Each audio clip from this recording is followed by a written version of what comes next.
On Monday, March 30th, I walked into my first day of ASA 150, the Filipino-American experience.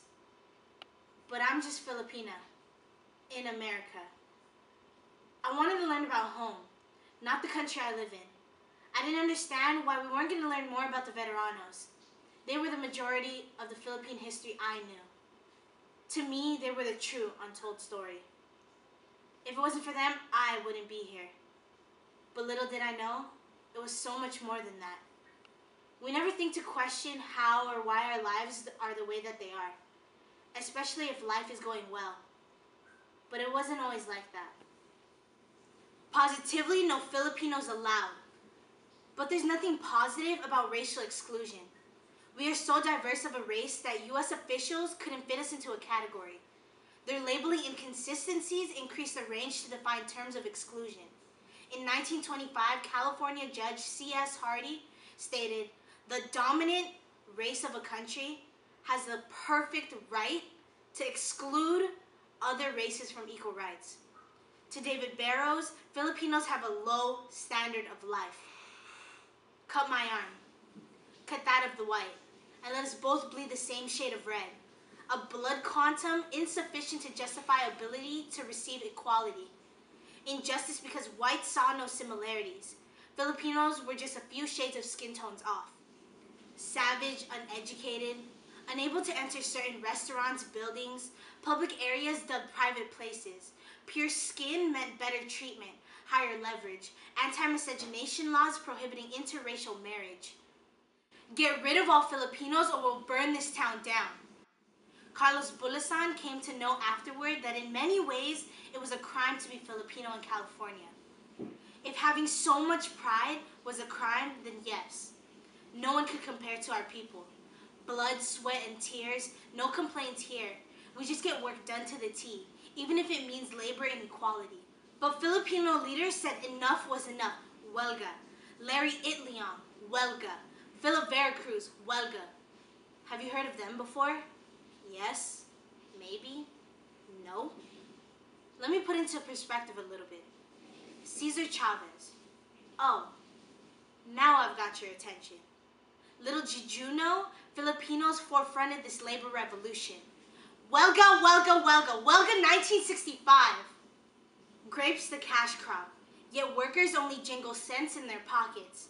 Is it from the fruit or the exploited labor where growers receive profit? Sino ba nanalo? Habang tayo ang talo. Huelga tayo. Sige, huelga na. Even when Chavez initially refused, he said wait it out. Itliong said no time, we must act now. It wasn't just about immigration labor rights anymore. Filipinos and Spanish alike united as kababayan, striking for civil rights of minorities. This same year, the Tidings-McDuffie Act, excluding Filipino immigration into the U.S. was overturned. If not for this monumental moment, I nor my peers wouldn't be here.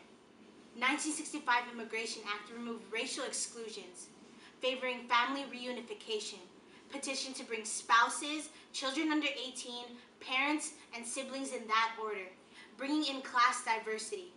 Professionals favored to immigrate first, but those with professional credentials couldn't get employed in jobs they were trained in, deemed incompetent, education and certification invalid. Without the time or resources, Filipinos had no choice but to take any job they could receive.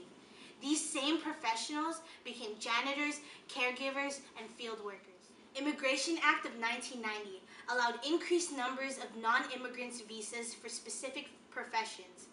H-1B, IT workers, nurses, teachers, with temporary visas with the option of LPR, legal permanent residency, the ability to become permanent residents if their employers offered sponsorship. H-2B, seasonal contractual workers, with temporary visas with only 15 days before expiration, costing almost 400,000 pesos to renew. But who could possibly have the money when the whole reason a Filipino immigrated was to work for a higher pay? How much do you think they made within those 15 days? H-1B, agencies facilitate paperwork. H-2B, employer to recruiter to labor broker to sub-agent and finally the migrant worker, but only the top of the chain reaps what the lowest links sow. Instead of a mutual agreement, Filipinos became trafficked. They wanted our labor, but they didn't want us. A body just seen as profit. Forced to work under minimum wage, but can't complain. Who knows if another job will hire?